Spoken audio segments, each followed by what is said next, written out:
And then you have this war effort and you realize, okay, it's not completely disconnected to Jeffrey Epstein. I know it sounds like some big conspiracy theory, but let's drill down on this. For a large part of time, we were thinking that possibly Donald Trump was connected to the sexual alleged crimes of Jeffrey Epstein. But as more and more documents come out, more and more revelations come out, there's a much, much more darker, sinister, more violent aspect to the Epstein files. I'm talking about murder. I'm talking about dismemberment. I'm talking about disposing of bodies. And I don't know if you saw, and Tony's getting ready to play us some about this Zorro Ranch, this property owned by Jeffrey Epstein in New Mexico, may have ties to the disappearance of a number of foreign girls and possibly their eventual murders. Check this out. Investigators are searching through the former ranch of Jeffrey Epstein over allegations it may have been used for criminal activity. We're talking about Zorro Ranch. You probably have heard of it. He used to own it. It's just like, maybe an hour outside Santa Fe. New Mexico's Justice Department says it conducted a search yesterday in cooperation with the ranch's new owners. You'll remember that the state attorney general had reopened an investigation into the ranch last month after it was closed in 2019. Following new allegations from the Epstein files. The AG did not specify which allegations, but some of the documents recently released by the DOJ included an email to a local radio host alleging, I'm quoting here, somewhere in the hills outside the Zorro, 2 foreign girls were buried on orders of Jeffrey and Madam G. Now, no evidence has surfaced to confirm these allegations, and attorneys for Ghislaine Maxwell did not immediately return our request for comment. Ryan Riley is covering this one for us. So let's talk it through. There's been a lot of attention on, obviously, Epstein's Island. There's been a lot of attention on the New York townhouse that he owned. And now it feels like the spotlight has shifted to this Zorro Ranch here, right? Exactly. So there's this Truth Commission that's operating, and it's a multi-million-dollar investigation. This is through the New Mexico State Legislature. Correct. Right. Aimed at looking at what exactly went wrong in terms of what could they have missed in state laws that could have been improved or fixed to prevent this from happening.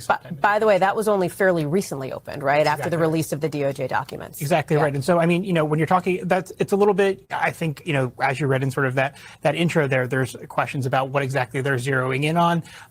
But I think that this is meant to sort of give some answers to the public rather than necessarily, at the moment at least, based on what we know, focused on any individual criminal charges. Of course, you can't charge Epstein because he's dead. But, I think that's basically what they're trying to do, is get at some of the truth of this and reveal what gaps there might be in state law. In other words, if there were any other co-conspirators kind of thing? Potentially, yeah. Okay. I think going to, it's very sort of early on. But the nice thing is that they have a pretty tight timeline for when they're actually going to get the report out. So this isn't going to be one of those investigations that just goes on forever and we don't really have an answer. There will be some sort of public result in this investigation, and the Democratic AG is very focused, on this as well, and has made these announcements about what they're looking into there.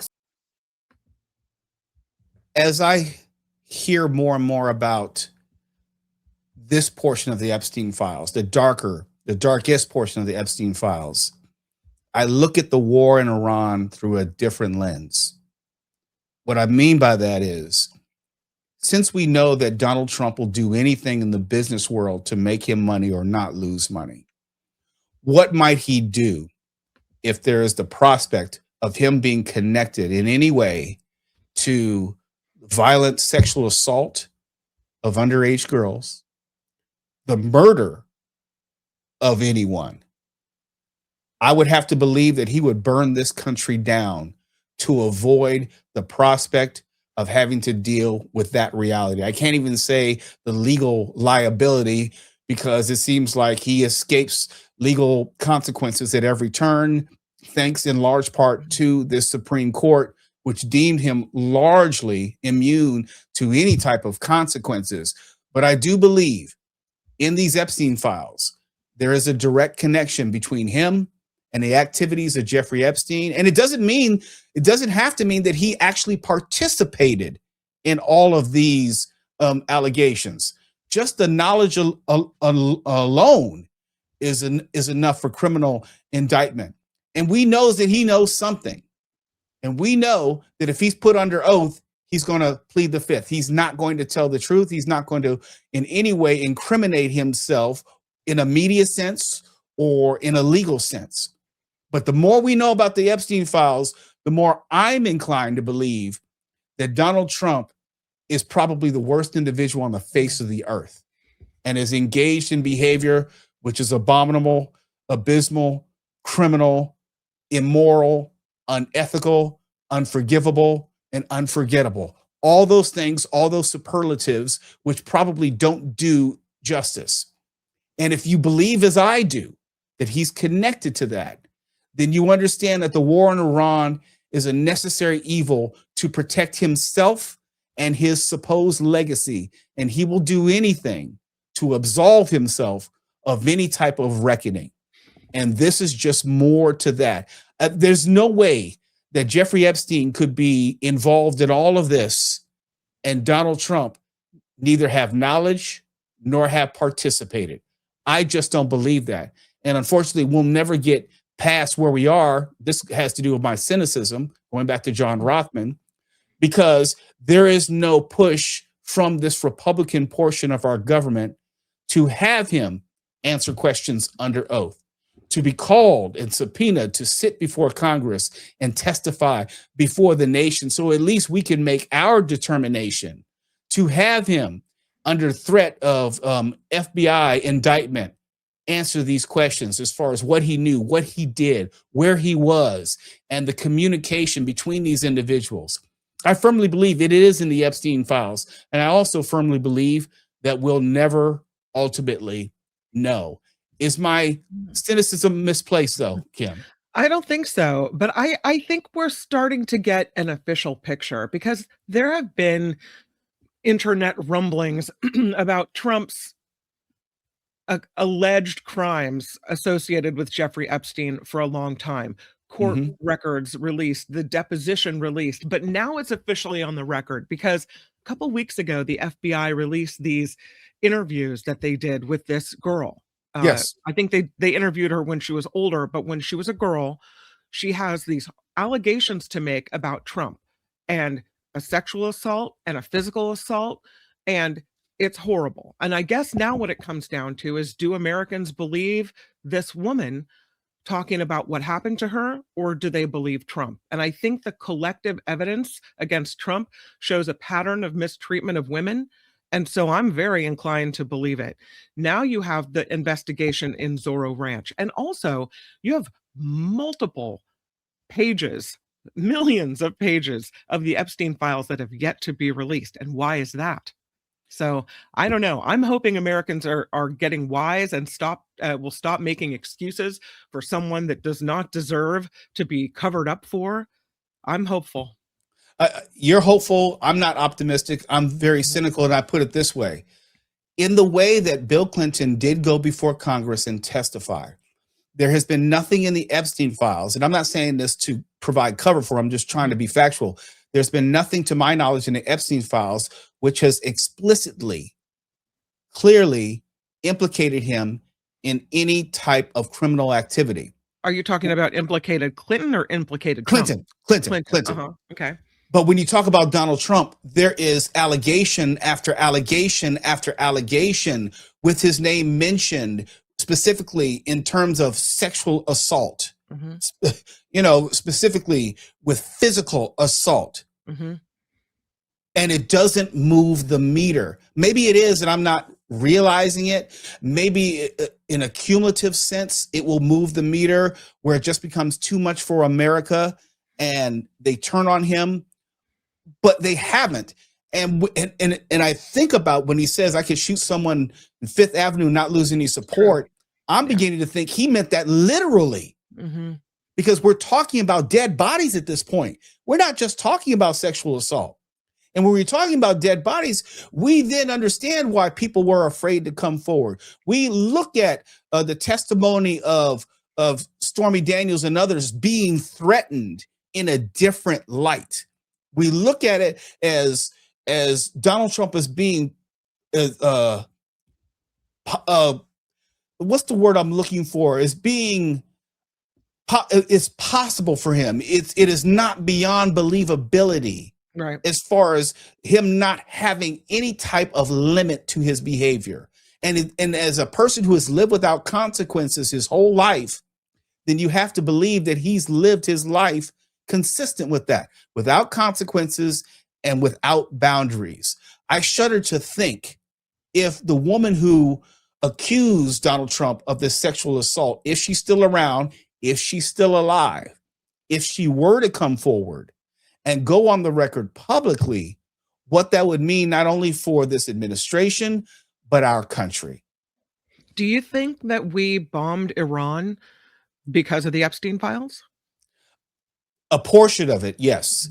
There's a financial benefit to bombing Iran, which benefits the Trump family and Trump allies. And I think that's a part of the equation. I believe the largest variable in the equation, it changes the subject. It changes the discussion topic. What leads the news tonight will be Iran. What leads the news tomorrow will be Iran. The first questions asked by the White House press corps will be Iran related. Not that they're unimportant, but there is a pecking order where we played the sots of being asked about the school bombing, which is very important and very relevant, but it's not Jeffrey Epstein. We're talking about Pete Hegseth and also the amount of money wasted by the Department of Defense. That's very important, but it's not Jeffrey Epstein. We had the report of a whistleblower from Doge talking about the data breach and how all of our data has been misused in a way which has never been done in the history of this country. It's important, but it's not Jeffrey Epstein. But you can see when all these cataclysms and disasters are happening simultaneously, it's impossible for Americans to focus on one particular issue or re-rank those issues. In other words, it's impossible to not talk about Iran so you can talk about Jeffrey Epstein. It's impossible to not talk about Doge and data privacy at the expense of Jeffrey Epstein. It's impossible to not talk about the number of dead service members and the dignified transfer at the expense of Jeffrey Epstein. And it's not that we care about one more than the other. And you understand this as someone who's worked in radio and television and multimedia. You got an A block, a B block, a C, and a D block, and not everything can go on that A block. Not everything can have the requisite focus that you would like.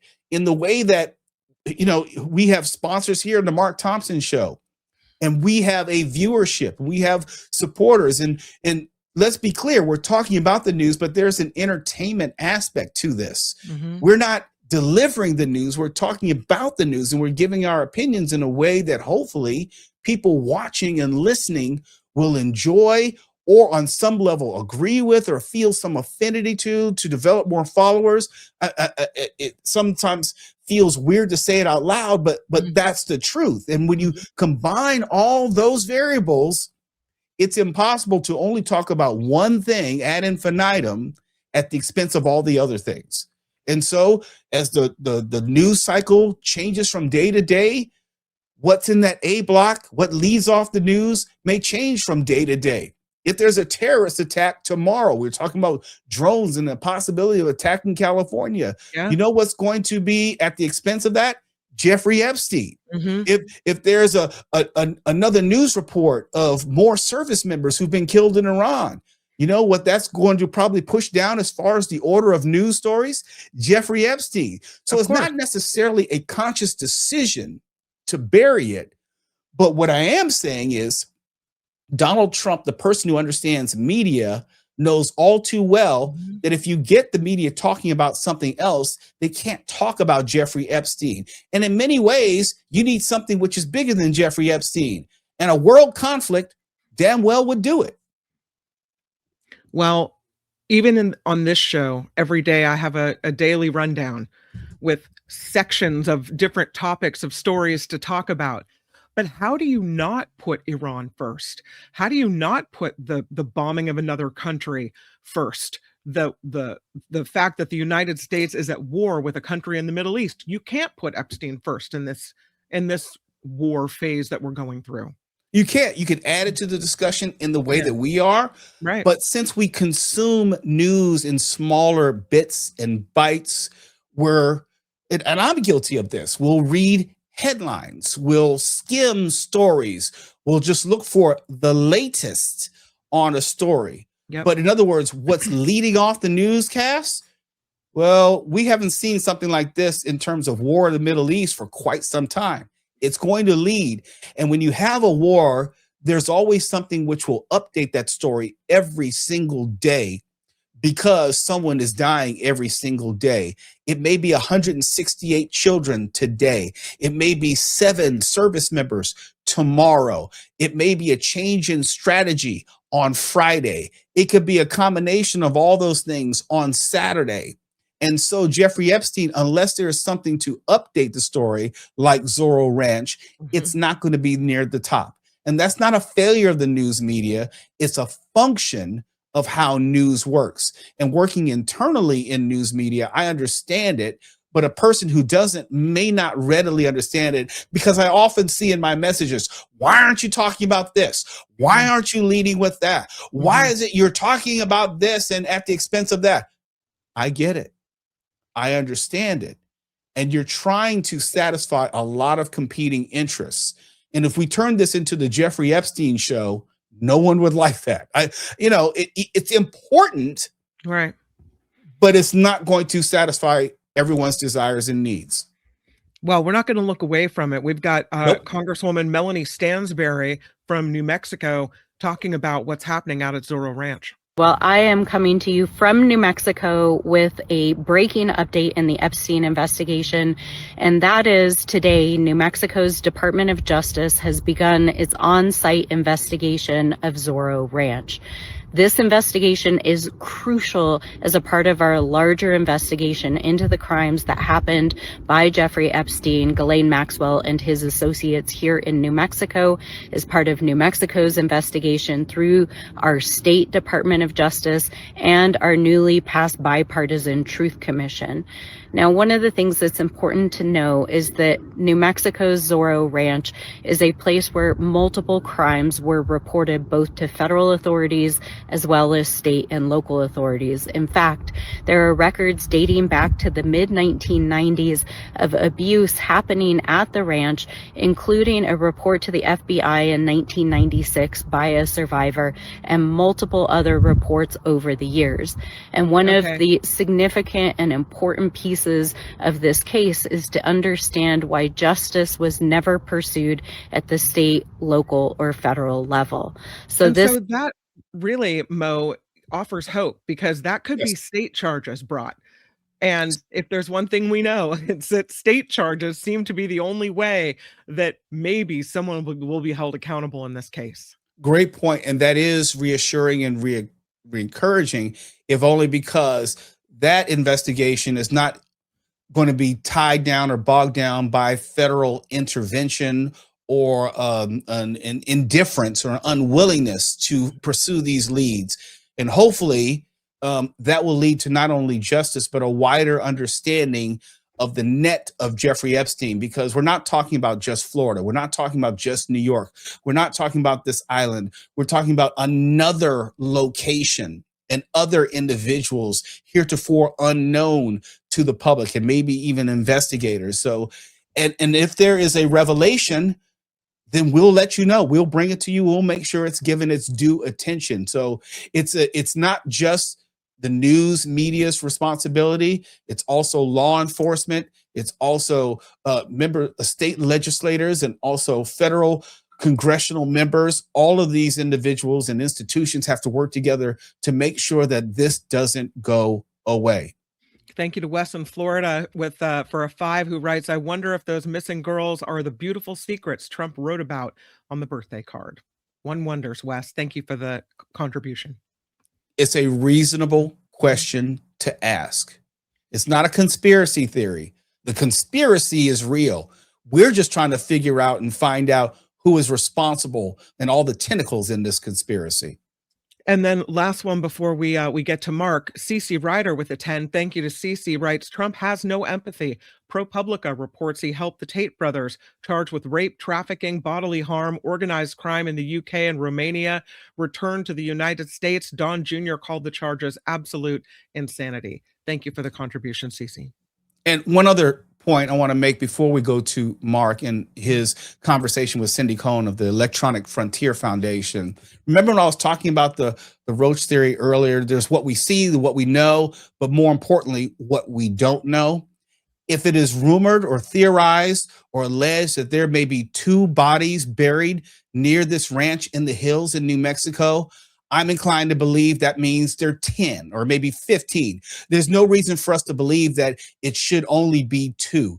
There's no reason to believe that we know everything and there's not more to know. If we know of these abuses, then we have to assume that there are other abuses that we don't know. In the way that they said that we only have a fraction of the Epstein victims, only a handful, relatively speaking, had come forward. They were theorizing there could be thousands of victims. Remember when Pam Bondi, at the beginning of all this, said she had the Epstein files on her desk and there really aren't any files? I believe she was telling well, put it this way. When she had the binder full of files, I believe she was telling the truth at that point. They just hadn't investigated how deep that rabbit hole was going to go or how involved Donald Trump's name was going to be in it. But yeah, I'm quite sure they pulled the file out of the folder, the file cabinet, and those were the Epstein files, but they hadn't reviewed them. Now they're reviewing them, and then now we're going deep into the Alice in Wonderland rabbit hole. Mm-hmm. Hi, it's Mark, and I thought that was great. Hit the notification bell, you'll know whenever there's a new video being dropped, and please subscribe to our channel to help us save the universe.